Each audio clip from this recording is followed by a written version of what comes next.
अस्सलाम वालेकुम स्टूडेंट्स। आज हम आपके साथ चैप्टर नंबर 18 के प्रॉब्लम्स आपके साथ डिस्कस करेंगे। इसमें स्टेटमेंट आपको आपकी मोबाइल की स्क्रीन पर या कंप्यूटर पे जिस पे आप देख रहे हैं उस पे आपको नज़र आ रही होगी। इसमें उसने कहा है कि नाइट्रोजन का जो आइसोटोप है उसकी हाफ़ लाइफ है 7.3 सेकेंड्स और टोटल टाइम वो बता रहा है कि 29.2 सेकेंड। हमने ये सबसे पहले तो ये हम फाइंड करेंगे कि 29.2 सेकंड्स के अंदर कितनी हाफ़ लाइफ होती हैं। तो हम टोटल टाइम को नंबर जो हाफ़ लाइफ का टाइम है उससे डिवाइड कर देते हैं, यानी कि 29.2 डिवाइडेड बाई 7.3। तो यहाँ से आप ये फाइंड आउट कर लेंगे कि 29.2 सेकंड्स के अंदर कितनी हाफ़ लाइफ आती हैं। तो हमने 29.2 डिवाइडेड बाई 7.3 जब किया तो हमारे पास नंबर ऑफ़ हाफ़ लाइफ्स 4 आई हैं। इसके बाद हम चेक करना चाहते हैं कि 4 हाफ़ लाइफ के बाद मटेरियल जो है ओरिजिनल मटेरियल का कितना पार्ट जो है वो बाकी बच जाता है, क्योंकि हाफ़ लाइफ की जो रेडियो एक्टिव मटेरियल होता है वो डिके हो जाता है, डिकम्पोज हो जाता है। तो इसके लिए रिमेंडिंग मटेरियल फाइंड करने के लिए हम फार्मूला लगाएंगे 1/2n मल्टीप्लाई एन नाट ओरिजिनल मटेरियल है। तो नंबर ऑफ़ हाफ़ लाइफ चूँकि हमने 4 निकाला है तो हम n की जगह पे 4 पुट कर देंगे। तो जो हमारा आंसर आएगा 1/16 मल्टीप्लाई n⁻n0। तो इसका मतलब है कि ओरिजिनल मटेरियल का 16th पार्ट जो है वो आपके पास बाकी बच जाएगा। ये आपका प्रॉब्लम नंबर 1 था।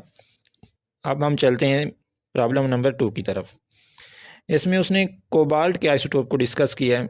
वो कहता है कि कोबाल्ट का जो हाफ़ लाइफ है पीरियड है वो है 5.25 ईयर्स और टोटल टाइम जो उसने बताया है 26 ईयर्स। तो इसमें भी सेम फर्स्ट न्यूमेरिकल की तरह हम देखेंगे कि सबसे पहले 26 ईयर्स के अंदर कितनी हाफ़ लाइफ बनती हैं। तो आप टोटल टाइम जो अंडर कंसिडरेशन है उसको हम डिवाइड कर देंगे हाफ़ लाइफ के साथ। 26 डिवाइडेड बाय 5.25। तो जब इसको आप राउंड ऑफ करेंगे तो ये तकरीबन 5 हाफ़ लाइफ जो हैं 26 ईयर्स में कोबाल्ट की बनती हैं। अब हमने निकालना है कि 5 हाफ़ लाइफ जब कंप्लीट हो जाएंगी तो बाकी हमारे पास ओरिजिनल मटेरियल में से कितना बाकी बच जाएगा। तो हम फिर रिमेनिंग मटेरियल का फार्मूला लगाएंगे। Remaining quantity is equal to 1/2n multiply n0। ये जो कैपिटल n0 मैंने लिखा है इसका मतलब है ओरिजिनल मटेरियल।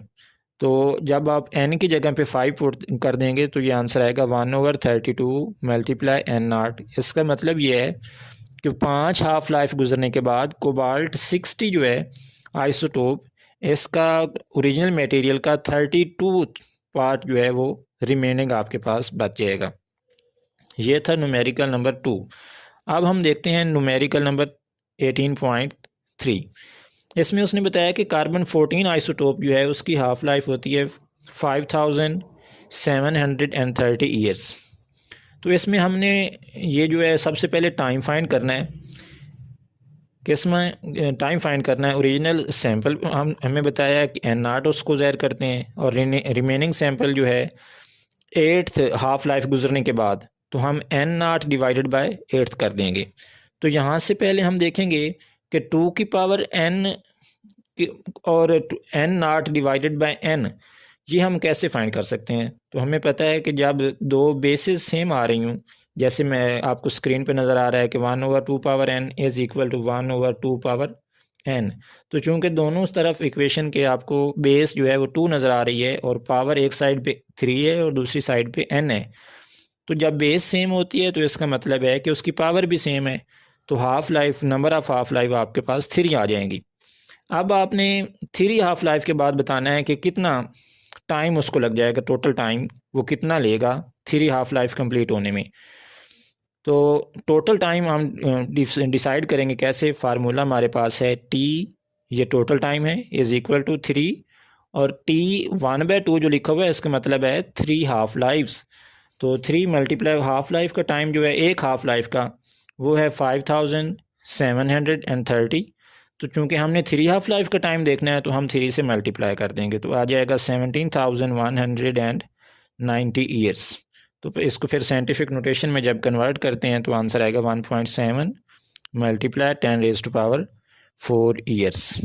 ये थे हमारे न्यूमेरिकल चैप्टर नंबर 18 के।